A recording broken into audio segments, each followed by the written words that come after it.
23. Hoş geldiniz. Bu günler nəsə çox bölüm çəkirik. Necə xərcə xanımız? Maraqlı bölümlərdir. Üzümüzü göstərək. Yaxaya. Yüzümə göstərə bilmərik. Birdən gördün düşdü ama atam görsə, anam görsə ağzını cırır.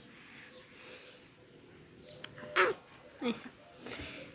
Yığışdırdın? Hə, yığışdırdım. İndi qaçmayalım. Brrr, siktir elə buradan. Amma söz tapa bilmirəm. Çıxlar, gedin buradan. Yeh! İfritə. İfrit sən anında atundu. Nə tutsundu? Ay belə. Anam da orada.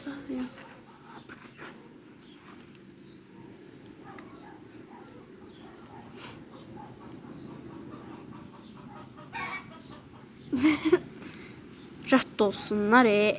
Və bunlar biz burada niye saxlamışıq boş yerinə? Mən oğlanlardan qisasımızı almalıyıq. Neyin insan bırak geçsinlər də nə? Hələlik onlar mənim işimə yarayacaq. Neyin desən estağfurullah? Mənim ağlımda bir fikir var. Üzrü sayın bir dəqiqə gəl yolu telefonun faizi 15'dir. Sağ olun. Amma yaxşı bölümlər olacaq, unutmayın, Bəli. baxmayın.